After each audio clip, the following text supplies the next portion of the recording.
It is February of 2022.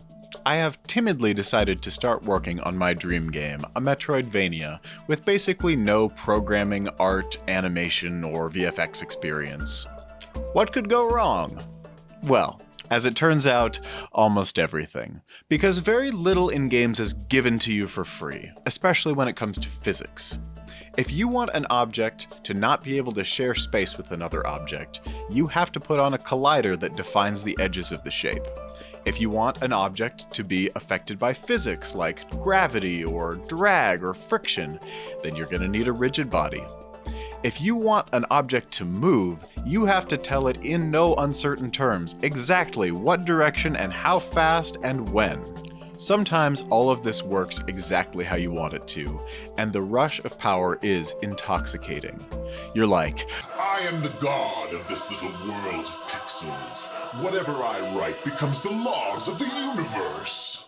And sometimes it doesn't work, and you realize that actually you are the prisoner of a dark demiurge, whose motivations and rules you can barely even fathom, even as you rattle the bars of your cage and beg for freedom. So I was like, let's draw some sprites, I guess. I'm Dryden Thomas, and I'm developing Lighthoof, a melancholy Metroidvania focused on zippy combat and tight platforming, where you play as Lighthoof Noah, our deer-footed, skull-masked hero, armed with his floating light arrow as he explores the secrets of a land strangled by deadly fog.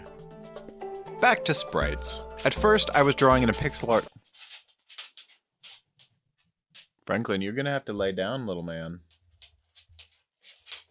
Good boy. I had Procreate Pocket on my phone, and I was drawing them with my finger into 32 by 32 pixel canvases. The thought was that the fewer the pixels, the smaller my artwork load would be, which is a really funny joke to anybody who's done pixel art. I can get away with a ton of nonsense now with my cartoony character art and painterly backgrounds. But when every pixel counts, you have to be so dedicated to every frame in every animation. Now, I didn't abandon pixel art because it was hard. I abandoned it because I thought the other styles expressed what I wanted to express with the game better. But it is pretty hard. Still, I do think that these sprites turned out pretty cute, and looking at them now does make me feel nostalgic. I like the way that pixel art lets you project more onto it. It's like all that missing information gets to be created in the mind of the viewer, and because of that participation, the viewing experience is more personal or something. I didn't have enough footage from the first month or so I went ahead and just remade it in Unity this morning to the best of my memory. I think it's quite a testament to how much I've learned that what had taken weeks to get right the first time ended up taking less than 3 hours, and a good chunk of that was just setting up this tile map. This tile map asset, by the way, is part of a free pack called Gothicvania Church, and I did use this while learning the first time. So I gave the main character an idle, and this little walk that turned out kinda strut-like, and a jump and some attack movements.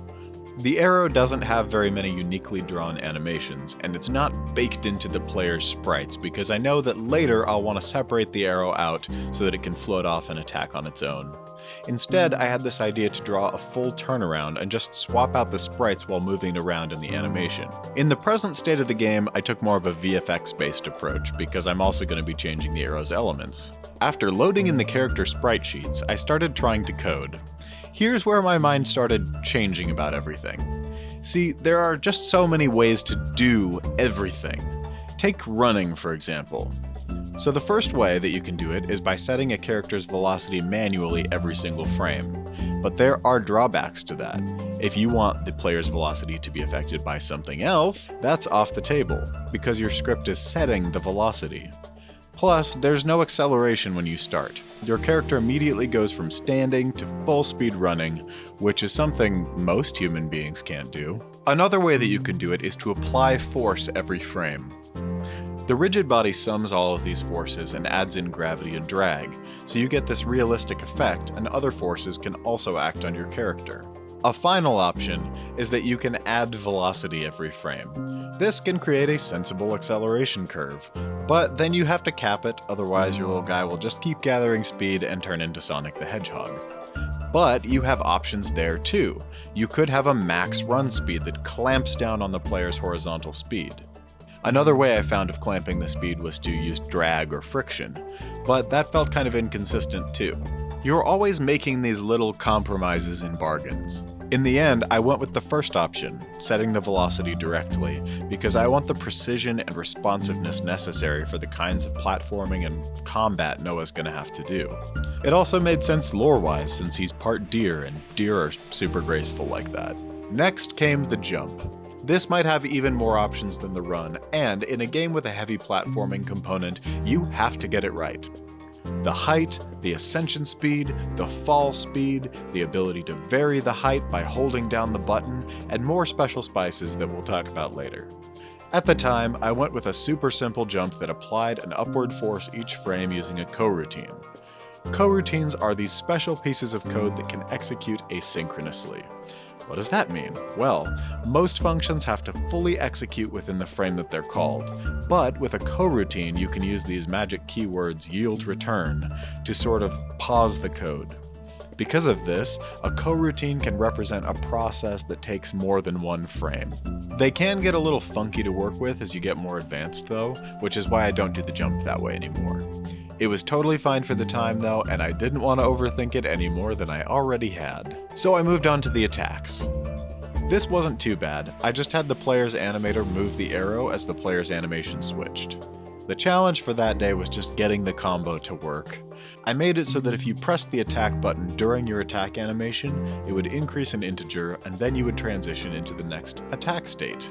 Not too bad. But just a forward attack wasn't enough for me, even with a nifty little combo.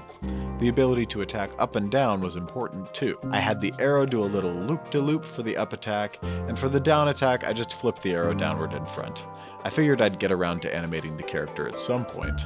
And the last thing was the dash. I didn't have an animation for it, but I wanted to see if I could code it. Here was another coroutine, where for a limited amount of time, the Lighthoof would just move in a direction.